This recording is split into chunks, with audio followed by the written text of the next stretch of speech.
Courtesy, if anyone has a cell phone, please take a moment to make sure that it is turned on. I wouldn't want any of you to miss a text or a tweet while I'm giving my speech. In fact, you might want to take a minute right now, if you've got the Twitter app, take a moment right now and follow my Twitter feed.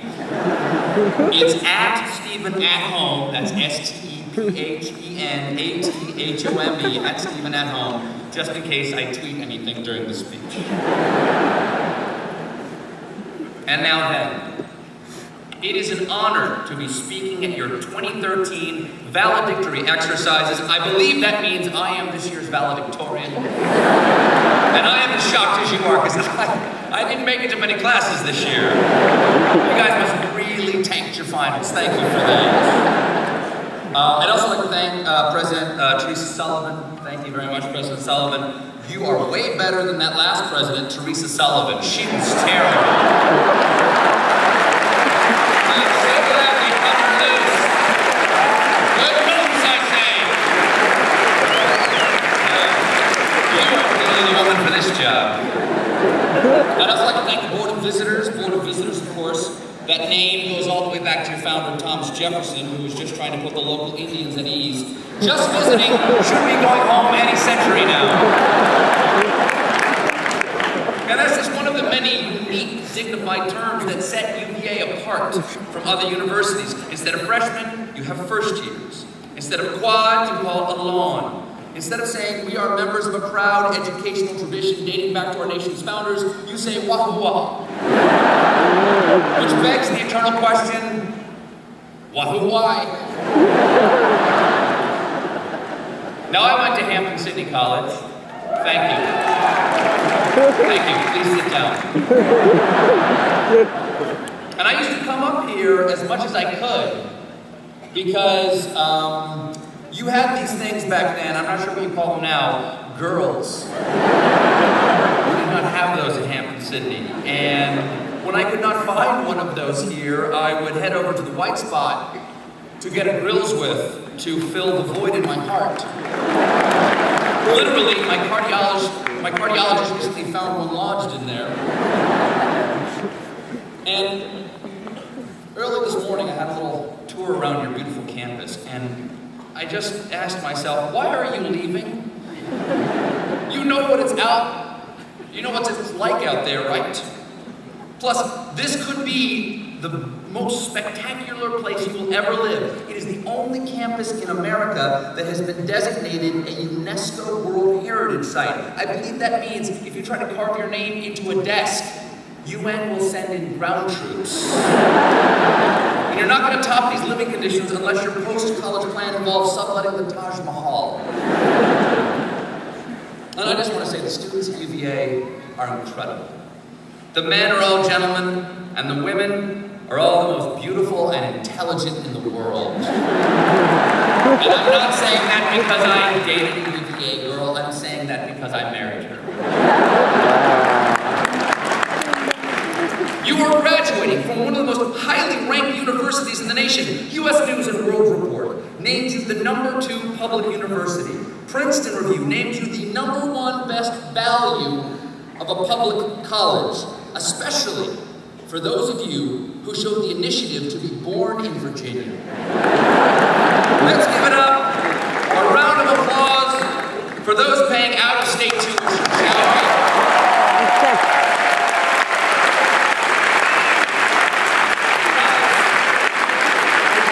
Without those people, tomorrow, instead of wearing gowns and mortarboards, you'd be graduating in ponchos made of hefty bags with used pizza boxes on your head. But as has been stated before, the most impressive ranking of all has got to be Playboy once again naming you the #1 party school in America. Now, to be clear, I only read Playboy for the rankings.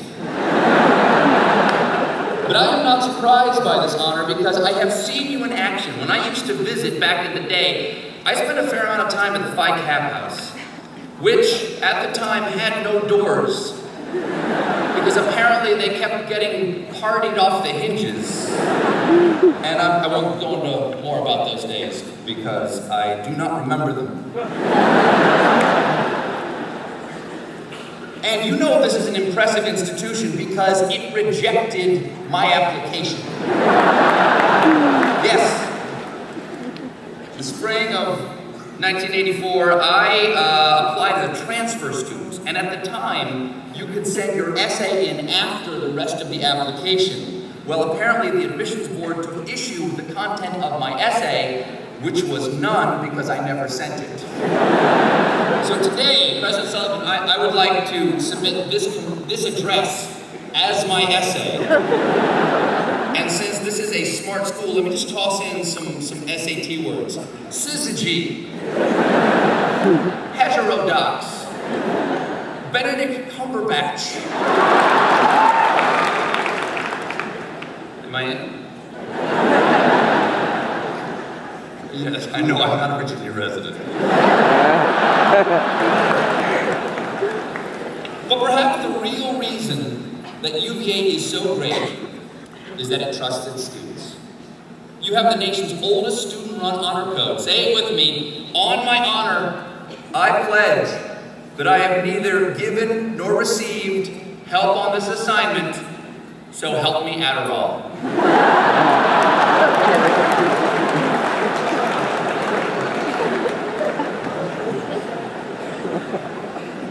But my favorite thing about UVA has got to be your secret societies. That's sexy. You got the Z's, you got, I think, the Illuminati, and the Masons, and S.H.I.E.L.D. I think some of you remember S.H.I.E.L.D. But of course, the most secretive of all is the Seven Society. Nobody knows who's in it. I'm not going to say that I'm a seven. I'm not going to say that I'm not a seven. I'm just going to say, Evige Blumenkraft.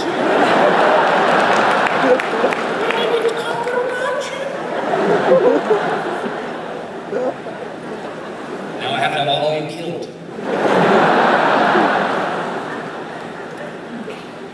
Now, of course, many of you already know this, but for the uninitiated, let me explain. When a member of the Seven dies, a wreath of black magnolia shaped like a seven appears at their grave. And the University Chapel chimes at 7-second intervals on the 7th dissonant chord at 7 past the hours. All the group's donations contain the number 7, like it's $777,777.77 grant to fund the Meade Endowment. So it appears that the way you qualify for the sevens is by having crippling OCD. And you know what's good for that? Adderall. Now, what is not a secret is the list of distinguished UVA alums, which is as impressive as it was easy to copy and paste from Wikipedia. We got Woodrow Wilson, Robert Kennedy, Janet Napolitano, Katie Couric, Tina Fey, the painter Georgia O'Keeffe. I loved her paintings. They remind me of something I rarely saw at Hampton, Sydney. And of course, Edgar Allan Poe, or as his roommates called him, Creepy Eddie. I don't understand why Lenore couldn't have just given him a pity date, or just said, I'm busy Saturday night. She didn't have to say nevermore. Like most students, young Mr. Poe had a way of signaling to his roommates if he had a date over. He would hang a sock on the door, or bury a still beating heart under the floorboards. Whichever he had handy. But of course, the greatest figure associated with UVA is your founder, Thomas Jefferson. TJ. Prez Tommy Jeff, the freckly anti-federalist, Louisiana Purchie, old Bible slicer. Or as most Americans know him, the inventor of the 6-inch wooden cipher wheel. In founding this great institution, Jefferson wrote, we wish to establish in the upper country of Virginia a university on a plan so broad and liberal and modern as to be a temptation to the youth of other states to come and drink the cup of knowledge and fraternize with us, and according to Playboy, who have lived up to that vision. There's one thing about Jefferson that I take issue with, and it's this: the scope of his beliefs was too broad. Jefferson's hard to nail down. These days, we like politicians to fit into neat categories. You're either a conservative or you are a liberal. But not Jefferson. He's not like that. No matter what your political leanings, you can find something he said that backs it up. If you don't trust the financial industry, he said, I believe that banking institutions are more dangerous to our liberties than standing armies.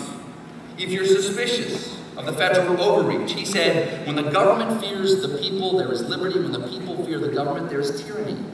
If you question religion, he wrote, in every country and in every age, the priest has been hostile to liberty. And if you're an advocate of fiscal austerity, he said, I'm going to pop some tags. I've only got $20 in my pocket. I'm looking for a come up. This is... Awesome. I won't say that on camera. That, of course, was in a letter to Secretary of State Ryan Lewis. Also, on the one hand, in Jefferson's public life as a founding father, we often see him as the embodiment of the white male patriarchy. But in his private life, he was known for, shall we say, embracing diversity. Very affirmative in his actions. Am I right? I am right. They did the DNA test. I'm right. You know what? I'm not going to say anymore that you've heard too much about that in the past. Instead, I'll just tweet it. Okay, there it goes. All right. Now, while that's arriving on all of your phones right now, I want to take this opportunity to move on to the advice section of the speech. If you young folks will take advice from anyone, after all, I don't know if you've seen it, this week's Time magazine called you lazy, entitled narcissists. Who are part of the me generation. So self-obsessed, tweeting your Vines, hashtagging your Spotifys, and Snapchatting your YOLOs. Your generation needs everything to be about you, and that's very upsetting to us baby boomers because self-absorption is kind of our thing. We're the original me generation. We made the last 50 years all about us. We took all the money. We soaked up all the government services, and we've deep-fried nearly everything in the ocean. It may seem that all that's left for you is unpaid internships, Monday to Tuesday mail delivery, and thanks to global warming, soon semester at sea will mean sailing the coast of Ohio. Now, in our defense, in my generation's defense, how were we supposed to know that you were coming? Thought it went like this: every successive generation of mankind, and then us. Ta-da! Roll credits. But while we may be leaving you with an economy with fewer job opportunities for the new graduate to slip into, while traditional paths may seem harder to find, that also means that you may learn sooner than most generations the hard lesson that you must always make the path for yourself. There is no secret society out there that will tap you on the shoulder one night and show you the way. Because the true secret is your life will not be defined by the society that we have left you. To paraphrase Robert Bolt, society has no more idea of what you are than you do. Because ultimately, it has only your brains to think with. Every generation must define itself, and so make the world that suits itself. So, if you must find your own path, and we have left you no easy path, then decide now to choose the hard path that leads to the life and the world that you want. And don't worry if we don't approve of your choices. In our benign self-absorption, I believe we have given you a gift, a particular form of independence, because you do not owe the previous generation anything. Thanks to us, you owe it to the Chinese. So have the courage to follow the example of your founder, Thomas Jefferson, the greatest mind of that most daring generation to create create something new for yourselves and lay its foundation on such principles and organizing its powers in such form as to you shall seem most likely to affect your safety and happiness. And know that though he wrote these words 237 years ago, that this generation, no less than his generation, has their own opportunity to recognize and seize that moment when, in the course of human events, it becomes necessary for one people to dissolve the bands that have connected them with another, and assume among the powers of the earth your separate and equal station, and for the support of this, mutually pledge to each other your lives, your fortune, and your sacred honor. If anyone can do this, it is the graduates of the university that Jefferson founded. You are his intellectual heirs. In fact, some of you may be his actual heirs. We're still testing the DNA. So thank you for this honor, and congratulations to the class of 2013, Wahoo Wah!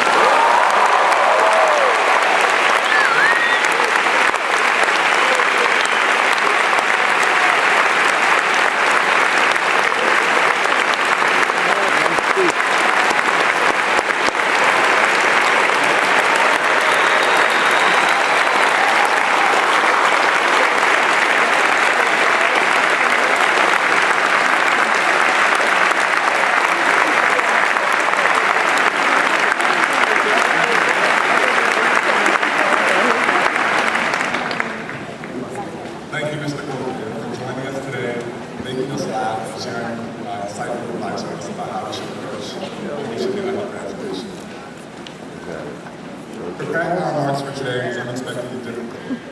To start, there was the challenge of following Mr. Colbert and the corresponding impossibility that I would even seem remotely funny at this point.